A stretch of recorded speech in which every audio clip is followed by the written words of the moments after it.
प्रत्यक्ष शेतकऱ्याकडून हे आपण सुंदर बाग फुलवलेली आणि याचा अनुभव आज आपण पाहणार आहोत. नमस्कार, मी अजमेर सर, जनता न्यूज चॅनल मध्ये आपलं स्वागत आहे. नमस्कार सर. नमस्कार. तर आपल्या प्रेक्षकांना आपला थोडक्यात एक पत्ता सांगा किंवा परिचय सांगा. मी राहू द्या माझ्याकडे. मी जाधव अर्जुन मुकुंद, हं. राहणार औरंगपूर, तालुका केज, जिल्हा बीड. बघा, जाधव मामाची ही शेती आहे. आपण बघू शकता, जवळ येऊन दाखवा की कशा पद्धतीने याला आता कळ्या लागलेल्या आहेत आणि आता उत्कृष्ट पद्धतीने यांनी हे तिसरं सीझन पेरूचं यशस्वी करून दाखवलेलं आहे. आता त्यांच्याकडून आपण ह्याची लागवड, ह्याची मशागत किंवा ह्याचा किती खर्च येतो, किती काळजी घेणं आवश्यक आहे, प्रत्यक्ष शेतकऱ्यांचा अनुभव आपण जाणणार आहोत. व्हिडिओ संपूर्ण पहा. आता किती दिवस झाला आपल्याला बाग लावून किंवा कधी सुरुवात केली ह्याची आपण? 4.5 वर्ष झाले लावून. 4.5 वर्ष झालं. सुरुवातीला पहिले 2 वर्ष काय उत्पन्न? नाही. सुरुवातीला लावल्यापासून 1-1.5 वर्ष, 1.5 वर्ष. 1.5 वर्ष आपण काहीच केलं नाही. फक्त झाड जोपासलं आणि नंतर झाडाची काम पूर्ण चांगली झाली, मजबूत किंवा जेणेकरून त्या झाडानं 100 ते 150 रोपटे फळं म्हणजे वजन सहन करण्यामध्ये एवढी ताकद त्याची आली पाहिजे. ताकद खोडामध्ये आली पाहिजे. बरोबर अशा आहे. हिशोबानं अगोदर खोडाची मजबूतीकरण मजबूतीकरण करणं. केलं बरोबर आहे. आणि नंतर पेरू लावल्यापासून 1.5 वर्षाला फळ फळ पकडलं. लागलं. आपण मामानं खूप महत्वाची माहिती सांगितली की हे जे ह्याचा बुड आहे किंवा खोड आहे, तर ह्याला 100 ते 150 फळ वजन सहन होण्यापर्यंत त्याला अगोदर त्याची वाढ करायची आहे आणि हो, ताकद आल्यानंतरच हो, ते फळ सहन करते. हो. आता आपलं हे कितवं वर्ष आहे आप- सीझन येण्याचं? आपलं तिसरं सीझन आहे ही. तिसरं सीझन आहे. हो. आणि आपल्याकडे किती रोप आहेत आता एकूण म्हणजे झाड? 250. बर, आपण पाठीमागे बघू शकतात या हो, ठिकाणी हो, हो. की कशा सुंदर पद्धतीनं स्वच्छता बघा. एक काडी बर गवत सुद्धा नाही आणि अंतर आणि ह्याची जी नवीन पालवी फुटलेली एकदम सगळ्यांना सारखी आहे. त्यानंतर आता अंतर किती ठेवले दोन्ही रोपामध्ये? हे आपण सुरुवातीला कुणाच्या तिकडे कॅमेऱ्याकडे बघा. बागेमध्ये बी जाऊन बघितलं नाही. हा. कुणाची सोबत चर्चा बी केली नाही. हा. जेव्हा मला पेरूची बाग लावायची कशी त्याच्याबद्दल हम्म. माहिती बी कुणाची घेतली नाही. बर हा. आपण आंबेजोगाई कृषी विद्यापीठ केंद्र, हा. कृषी केंद्रामध्ये त्या एका कुठल्या तरी बरेच दिवस झाले त्याला 15-20 कार्यक्रमात वर्ष गेला झालं, होता, हा. कार्यक्रमाला गेलो होतो. हम्म. आणि नंतर तिथं कार्यक्रमात गेल्यानंतर फळबागेविषयी माहिती माहिती मिळाली. त्याच्यानंतर मी असं ठरवलं की आपल्याली पण एक छोटीशी क्षेत्र उलसक आहे. बरोबर आहे. पाणी नाही, हम्म. पण तरी सुद्धा छोट्याशा प्रयोग करायचा. प्रयोग करायचा. हा. पाणी मग थोडं पाणी आपलं घरी हम्म. घर बागायपुरतं पाणी आहे बर आपल्याला. हा. जास्त काही पाणी नाही. हम्म. तर तेवढ्यामध्ये आपलं 10 गुंठे क्षेत्र आहे इथं. उर्वरित आहे 4-5 गुंठे. हे 10 गुंठ्यामध्ये लागवड आहे. ही 10 गुंठेमध्ये लागवड आहे. बर. पण लावताना आपण कुठलाच सल्ला कुणाचा न घेतल्यामुळं अंदाजे आपण स्वतः सुरुवात आपण केली स्वतः लागवड. आपल्या डोक्याने केलंय. आता पण किती अंतर आहे ह्याच्यामध्ये? ही 8x5 अंतर आहे. बघा, दोन्ही झाडामध्ये जे सरी आहे त्याच्यामध्ये 8 फूट आहे आणि 2 झाडामधलं किती अंतर आहे? उभी लाईन 5 फुटाची. या इकडे. तर बघा, अशा पद्धतीने ही पूर्ण सरी स्वच्छ आहे. आणि या इथं तर हे आहेत आपले आता नवीन कळ्या लागलेल्या. आता हे किती दिवसांना ह्याचे छाटणी करावी लागते या झाडांची? छाटणी हे आपल्याली जर पाणी जर मुबलक प्रमाणामध्ये जर असेल हा. तर तुम्ही वेळोवेळी छाटणी करायची गरज नाही. हम्म. एका छाटणीमध्ये 2 सीझन निघतील तुमचे. बर पण आपल्याली कसं आहे, आपल्याला पाणी कमी असल्यामुळं आपण वर्षातून एकच पीक घेत आहोत. बर त्याच्यामुळं शेतकऱ्याच्या मनावर आहे किती पीक घ्यायचे. आपल्या हा. मनावर आहे. बर. आपण त्याला खाऊ घाला, ती हम्म. आपल्याला खाऊ घालते. बरोबर आहे. त्याच्यात काही विषय नाही. हम्म. पण आपल्याला पाण्याचा अभाव असल्यामुळे आपण वर्षभरामधून कोणत्या महिन्यामध्ये कटणी करतात त्यांची? मी ह्याची केली जुलै एंडिंगला. जुलैला कट केलं पूर्ण. आणि आता नाही सॉरी, मे एंडिंगला, मेच्या शेवटच्या तारखेला आपण मेच्या शेवटच्या पूर्ण ह्याचे आठवड्यामध्ये झाडाचे पूर्ण पानं कट करायचे. छाटणी करायची. आता आणि हे मे मध्ये कट केल्यानंतर त्याच्यानंतर पासून हे फुटलेले एवढे पान आहेत. हो. तर जवळपास हे किती महिन्याचे आहेत आता हे? ही जवळपास 2.5 महिन्याची फांदी आहे फांदी एवढी. आहे, तर आणि बघा छाटणी ना. केल्यानंतर हं. किती दिवसांना फळ येते? समजा आता मे मध्ये छाटणी केली, हो जून, जुलै आणि ऑगस्ट, एक 2.5 महिने, आता 2 महिन्याच्या पुढेच झाला ह्याला कालावधी. एक 2.5-3 महिन्यात ह्याला फळ लागते छाटणी केल्या. 2.5-3 महिन्यामध्ये फळ लागते. बरोबर. 2.5-3 महिन्यामध्ये फळ लागतंय. आता ही फळ जी लागलंय, ह्या फळाला आणखी सरासरी 1 महिना लागतंय. 1 महिना. 1 महिन्यानंतर आपल्या मोठ्या गुटी टॉपची अवस्था ह्याची तयार होती. तवर मोठ्या गुटी एवढी अवस्था तयार होईपर्यंत ह्याची कातडी टणक राहते. आणि जसं जसं पेरू मोठा होईल तशी तशी त्याची कातडी नाजूक बनाय चलती. बरोबर आहे. मग ती जवळ कातडी मजबूत टणक आहे. आहे, मजबूत आहे, तोपर्यंतच फोम बसवणे आणि कॅरी बॅग बांधणे. बरोबर आहे. असं तर केलं तर बघा, फळं, कॅरी काही- बॅग बांधणे हा. आणि फोम लावणे, जर पेरूची साईज गोटी किंवा लिंबूच्या आसपासच्या आकाराची असेल, मजबूत आहे, त्याची कातडी मजबूत आहे, तोपर्यंतच फोम लावायचा असतो, तर ते फळ चांगलं राहतं. आणि नरम झाल्यानंतर त्याला माशीचा डंक होतो, त्याच्यामुळं हे काळजी घेणं गरजेचं आहे. गरजेचं आहे. काय आला अनुभव पहिला तुम्हाला, जे सीझन आहे ते चांगलं परवडलं का? हो, म्हणजे यशस्वी आलं का फळ? यशस्वीरित्या आलं.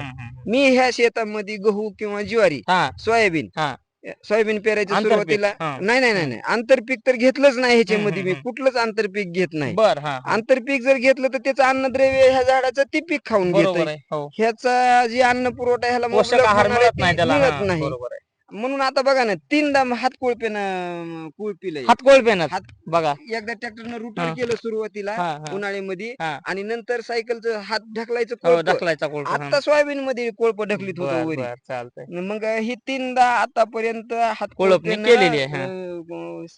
ढकलून स्वच्छ स्वच्छ केलंय. एकदम. तुम्हाला काडी तरी दिसते का या मध्ये? पलीकडून या. तर या ठिकाणी आपण बघू शकता, ही दुसऱ्या सरीमध्ये आता हे आपलं 2-2.5 महिन्याची फांदी आहे. आता आपण एक थोडक्यामध्ये सांगा की एका झाडाला एका सीझन मध्ये किती फळ घेतले तुम्ही? 2 सीझनचा अनुभव तुमचा किती लागतात नाही, फळ एका झाडाला अंदाजा? फळ वजनावर सांगता येणार नाही, बरं, नगावर नगावर सांगता सांगा येतं. ना, नगावरच. झाडाच्या कॅपॅसिटीनुसार मी स्वतः फळ धरतोय. जर आता ह्याला कसं आहे, ह्याला हम्म. किती बी फळ लागतंय, हा हा हा. मुबलक फळ लागतंय, हम्म. तर ती तेवढं फळ ठेवून हम्म. चालत नाही. फळ कट करून टाकावं लागतं. बर बर, तर हा. एका रोपट्या झाडाच्या खाली कमीत कमी 30, 35, 40, 50 पर्यंत फळ तोडून टाकलेलं जातं. बर बर, हा. तेवढं जर फळ जर तुम्ही धरताल हम्म. तर फळ बारीक राहतंय, बर, हा. पेरू बारीक राहते, पुन्हा हम्म, शेवटी हम्म, हम्म. पेरू म्हणावा एवढा पोसत नाही. मग आता आपल्याला किती निघाले हायएस्ट? कमीत कमी या झाडाला 10-12 निघाले, हायएस्ट एका सीझन मध्ये एका झाडाला 20-25 निघाले. किती निघत आहेत एका झाडाला नग? एका झाडाला सरासरी 100 ते 150 पर्यंत पेरू निघत निघत आहे का? निघत आहे बर, निघत बर, आहे. हा. आपल्या मेहनतीवर निघत आहे. मेहनतीवर. आणि आणि ती जास्त जी उर्वरित जर ठेवलं हम्म, तर पेरूची संख्या वाढती, हम्म. वजनाची संख्या कमी होती. बरोबर आहे. हो, बरोबर हा. आहे. एकच राहत. हा, एकूण एकच राहते. बरं, आता पहिल्या सीझन मध्ये आपला टोटल किती खर्च झाला? कितीला एक रोप मिळाला माझा आपल्याला? मी रोपट मला इथं जागेवर 50 रुपयाला, 52 रुपयाला काहीतरी असं येऊन एक पडलं रोपटं जागेवर पडलं. आणण्यासहित. हा, हा. आणण्यासहित आणि मग पहिल्या सीझनला किती निघालं उत्पन्न अंदाजा? पहिल्या सीझनला 40,000चं निघालं. 40. हो, मग किती तुमचा टोटल खर्च निघाला आणणे आणि लागवड करणे हो, पेरूचा? हो. किती दिवस लागले खर्च निघायला? आणणे आणि पेरू आपल्या पदरात म्हणजे टोटली फसलचे येईपर्यंत? येईपर्यंत हं. माझा कालावधी सरासरी बघा 6 आणि ती 15, हं. 15 आणि 6 21 महिन्याला फळ पदरात पडलं. बरोबर आहे. हं. तर किती आलं उत्पन्न पहिल्या सीझनला? पहिल्या 40,000. 40,000 आणि खर्च आलं. किती झाला टोटल लागवड करायला? खर्चाचं मी ते अंदाजा एक समजा पेरूचे रोप आणले, हो. लावणे, समजा ड्रीप आहे, 16,000 का 14,000 रुपये चे रोपं झाले. रोपटी आणलेली बर. भाड्यासोबत लागले होते पैसे. बर बर, एवढे ठीक आहे. कशाला आपल्याला काय बरं, कोणी ठीक आहे. विचारायला लागले का? आपल्याला तर एक हो. अंदाज असा काढायचा आहे की एकूण ह्या 10 गुंठे क्षेत्र म्हणलात, हो, बरोबर आहे? हो. 10 गुंठे क्षेत्र, एक 50च्या आसपास रोप. किती रोप आहेत? 250 रुपये. 250 रोप आहेत. हो. तर या रोपाचा खर्च आणि आपल्याला पहिल्या सीझनला 40 निघालं. हो. दुसरं सीझन कितीचं निघालं? दुसरं सीझन निघालं तरी 70च्या पुढे गेला असेल. 70च्या आसपास. हो, ठीक आहे. हो. आता तिसरं सीझन आहे समजा, हे पण कसं अंदाजा किती निघेल पहिल्या नाही, 2 अनुभवाच्या ह्यानं? 3 झाले सीझन. 3 झालेत का? हे चौथं सीझन चौथं आहे. सीझन आहे का? कालचं सीझन माझं 1,30,000चं झालंय. वाह, क्या बात आहे. गेल्या वर्षीच हा, 1 लाख. 1,30,000चं झालंय. बर. मग एकंदरीत एक असा शेतकऱ्यांना प्रश्न पडतो की बाबा आपण जर ह्याच्यात मशागत घेतली आणि वर्षातून एक पीक जर घेतलं, हो. सोयाबीन अगोदरचं जे पीक होतं तुमचं गहू हो, ज्वारी, हो. त्याच्या तुलनेत ही बाग परवडती का ते दुसरं पीक परवडतं? नाही ना, त्याच्यामध्ये मेहनत करूच मरावं लागतंय ना. हा हा सोयाबीन पेरलं, हा. आता ह्या 10 गुंठेमध्ये सोयाबीन पेरलं, 4 नाही तर 5 कट्टे सोयाबीन हा, व्हायचं. हा. ज्वारी पेरली, हा. 5 नाही तर 6 कट्टे, अगर हायेस्ट एक वर्षी 7 कट्टे ज्वारी हो झाली, हो. 50 किलोचे, हम्म, 60 किलोचे. हम्म. आणि त्याला 2दा पेरायचं, पेरणी आहे, खुरपणी डबल आहे, खुरपणी आहे, काढायला, डबल पेरणं मळायला. आहे, सगळं डबलच आहे ना. हो. मग ही कसं ऐकत आहे? आणि ह्याला खर्च नाही ना त्याच्या इतका. बरोबर आहे. म्हणजे तुम्हाला अहो असं म्हणायचं- तुम्हाला मी एक सांगतो, ही रोपटं लावल्यापासून हं. ह्याला एकदा का सुरुवातीला तुमचं समजा 50-60 रुपयाला खर्च रोपटं येते. आणलं, हां, हां. लावायला तर आपण स्वतः लावणार आहोत. हं, हं. लावायला तर काही पैसे लागत बरोबर नाहीत. आहे. हं, खड्डा हं. खोदायचा नाही, काही नाही. हं. कुदळीनं डुबकी घालायची हं, हं. रोपटं लावून काढायचं. हो. विषय हं. संपला. बरोबर आहे. मोटर चालू करायची, पाणी द्यायचं. हं, हं, हं. खर्च आहे का? नाही. हं. खर्चच काय आहे? किंवा सुरुवातीला लागवड करणं. सुरुवातीला बरं. लागवड करणे आणि रोपटेचं संगोपन करणे. बरोबर आहे. रोपट्याला सुरुवातीच्या काळामध्ये हं. खोडकीड होण्याचा जास्त संभव असतोय. खोडकीड बरोबर आहे. खोडकीड. हां, हां. तर त्याच्यासाठी वरी फांद्या न फवारता हं, हं. खोडच फवारायचं. खोड फवारायचं बरोबर आहे. खोड महत्वाची माहिती फवारायचं. आहे. हो. कीटकानं हं. खोडाला जी काही समजा कीड दंश असते असेल ती मध्ये जाऊन बसू नये. जाऊन बसू नये. हां, म्हणून त्याची खोड फवारलं खोड तर फवारलं किडू तर त्याच्यात जात नाही. जात नाही. बरोबर आहे. अशा पद्धतीनं खोडाचं संगोपन केलं, हं. रोपटे आले चांगल्या पद्धतीनं. इतर पिकाच्या हं. तुलनेत ही बाग तुम्हाला चांगली परवडली. चांगली. बरोबर आहे. आता गेलं सीझन 1,00,000 कितीचं म्हणलं ना? 1,30,000 बघा 1,30,000चं. हो. बरं आता तिसऱ्या सीझन मध्ये तिसऱ्या वर्षात हं. वर्षभरात किती खर्च येतो ह्याला ह्या 10 गुंठ्याला? वर्षभरामध्ये हां, म्हणजे पीक हातात येईपर्यंत. मी सगळं स्वतः करतो. हं, हं, हं. म्हणून मला जास्त खर्च येत नाही. हं, हं. तरी मा तुमचं एक मजुरी धरली, माझा फवारणी धरली, कोळपणी धरली, ह्याचा जर खर्च काढला. नाही, हां. त्याचा मी हं. कधी विचारच हं, करत नाही. हं. आपण आपल्या शेतामध्ये आता इथं आला वरचा समजा 40,000 तुमची मशागत धरा हो. वर्षभराची ह्या 10 हो. गुंठ्याला. हो. नाही 1 लाख रुपये तर असेल ना तुम्हाला? नाही लागत हं. 40,000 रुपये. 30 धरा. तुम्हाला मी सांगतो माझी आता नाही आपल्या एक मजुरी धरूत ना आपण एक अंदाज आहे. हां, मजुरी किती निघेल बाबा ह्याला? एक 20,000 रुपये मजुरी चला पकडा जाऊ द्या वरती टोटल. 40 धरा हं. आणि 1 लाख रुपये तुम्हाला एका वर्षात ह्या सीझन मध्ये आराम- निघाले ह्या 10 आ- गुंठ्या जागेमध्ये. आरामशीर. हो. शेतकरी मित्रांनो आपण इकडे बघू शकतात, इकडच्या बाजूने या की कसं स्वच्छ आहे आणि बारीकाईनं जर नियोजन केलं तर या ठिकाणी मला वाटतं मिरची पण लावलेली आहे हो, थोडक्यामध्ये हो, घरच्यासाठी. लावली घरच्यासाठी आपल्या हा घरी आता खाण्यासाठी. आपण बघूया भावाबद्दल. हं. तर कसा भाव मिळाला? किलोवर विकतात का नगावर का व्यापाऱ्याला? नाही, व्यापाऱ्याला गेल्या वर्षी जरा आपली परेशानी व्हायला लागली. रस्त्याचं काम चालू होतं. हं, हं, हं. म्हणून संध्याकाळी येण्यासाठी उशीर व्हायला बरोबर लागला. आहे, एक हां. दिवशी जरा थोडस का आपल्याला वाटलं हं, हं, की हं. आपण संध्याकाळी जास्त वेळ उशीर व्हायला लागला यायला. हां. बसताव. हं, हं. यायला येण्यासाठी उशीर हं. व्हायला लागला. रस्त्याचं काम हं. चालू आहे. हं. आपल्याला धोका होण्याचा बरोबर आहे, संभव बरोबर. आपल्याला वाटला. हं. म्हणून मी काय केलं, शेवटच्या टप्प्यामध्ये हं. एक 25 क्विंटल हं, हं, हं. मार्केटला घातला माल. बरं. हां, हां. मग कधी 18 न गेला, कधी हं. 20 न 18 गेला, रुपये किलो. कवा 25 न गेला. आणि ज्या दिवशी तुम्ही असं स्वतः विक्रीला बसवता तेव्हा मी किती भाव? हं. 70 रुपये किलो न आपलं सर्रास विकत काय होतो. म्हणता? बरं. हो, 100 आणि रुपयाचे 1.5 प्रत्यक्ष किलो. गिराईक घेते त्यांचा काय अनुभव असतो? चविष्ट ते आहे, स्वादिष्ट आहे, काय म्हणते ते कस्टमर? देशमुख, हां. होंडावाले देशमुख हां, हां, हां. आपल्या आंबेजोगाईचे बरं. हां. आवर्जून मला असं म्हणायचं की हं. मामा तुमचे पेरू हं. झाल्यापासून आपण जसं तिथं बसतात. आपलं हां. बसलो, हं, हं, हं. आपण बसल्यापासून जी त्यांचं एक दिवस आड करून ते कंटिन्यू 4 किलो पेरू न्यायचे आपल्याकडून म्हणजे असं 200 एवढं रुपयाचे. गिराईकाला अभिमान एवढे. वाटायचा. हां. आणि मला एवढं बी म्हणायचे हं. की तुमचे बसले पेरू जसे आपले लेकरं खातेत हं, हं, हं.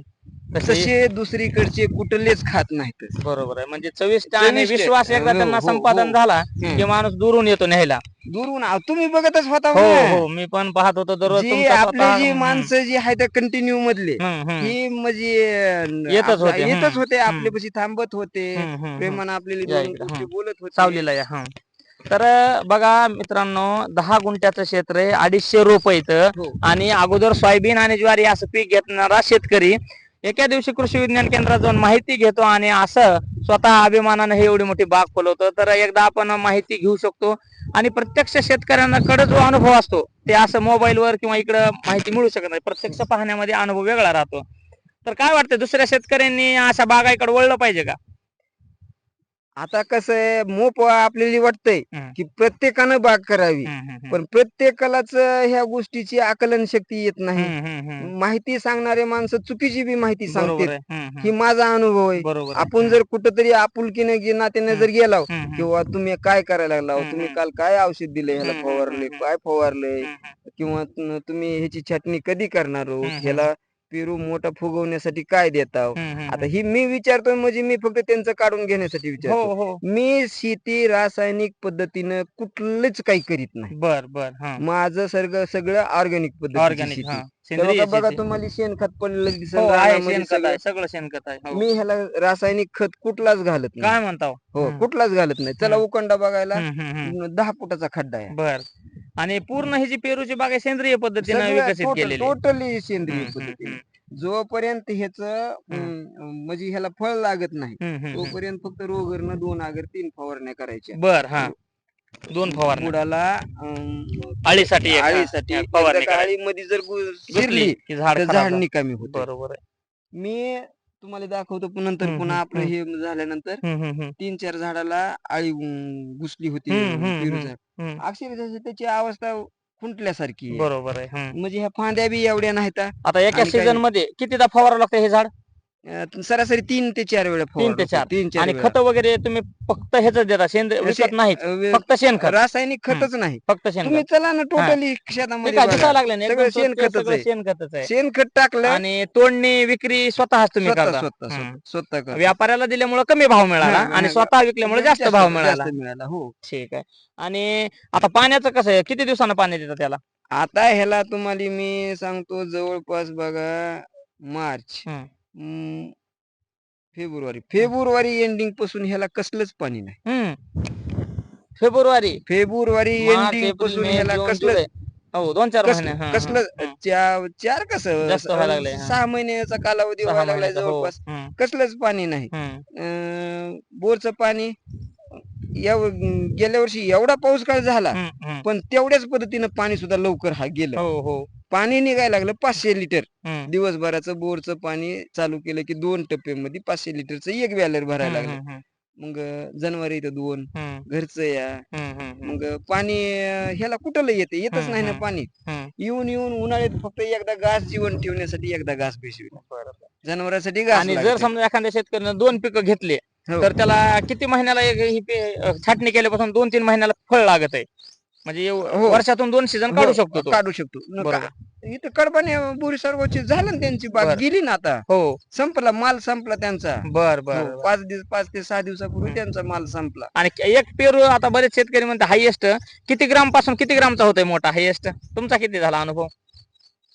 एका पेरूचं वजन एका फळाचं आपला गेल्या वर्षी 1 पेरू झाला बघा, पाऊण किलोचा. पाऊण किलोचं झाला. पाऊण किलोचा 1 काय म्हणता? पाऊण किलोचा 1 पेरू झाला. हो. पण आणि- काय होतंय, मोठा पेरू बनवून उपयोग नाही. मार्केटमध्ये मोठा पेरू चलत नाही. विकत घेत नाही तेवढं हे सहसा. जास्त कस्टमर जे आहेत छोटे ते, छोटे छोटे छोटे घेते. कस्टमर. हो. मग मोठे पेरू काय होतंय, एखाद्या वेळेस नाही घेतल्यावर पुन्हा खराब बी खराब होते, बी वाटोळ होते. हो, होते हो, ते. त्याच्यामुळे ती काय उपयोगात येत नाही. पण एक गेल्या वर्षीचा अनुभव माझा एक पाऊण किलो पर्यंत गेला. पाऊण किलो पर्यंत गेला. हे बघा इथं एक झाड होतं. हो त्या ठिकाणचं. ते झाड तोडून काढले. त्या झाडाला सरासरी 20 ते 22 पेरू लागायचे. पण पेरू व्हायचा 1.5 किलोच्या आसपास. काय म्हणतो 1.5 किलोचा पेरू? 1.5 किलोचा पेरू व्हायचा. पण ती पेरू जवळ कच्च्या स्वरूपामध्ये आहे तोपर्यंतच चांगला. आणि त्याची काय एकदा कातडी नाजूक झाली म्हणजे पिकायला लागला. थोडक्यात आपल्या भाषेत म्हणाल पिकायला. पिकला की पूर्ण खराब व्हायला लागला. फोम सगळ्याच्या अगोदर बसवून बी मग ती झाड तोडूनच टाकलं. म्हणजे तुमच्या लक्षात आलं की एवढ्या झाडांमध्ये तो झाड वेगळं आहे. वेगळं आहे. बघा. तर अशा पद्धतीनं आपण शेतकऱ्यांची आज माहिती घेतली जाधव मामांची. आणि इतर शेतकऱ्यांसारखं आपण जेवढी मेहनत करतात तेवढं उत्पन्न आपल्याला मिळू शकतंय. आणि प्रत्यक्ष शेती घेऊन शेतकऱ्याकडून आपण अनुभव घेतला पाहिजे. धन्यवाद मामा वेळ दिल्याबद्दल.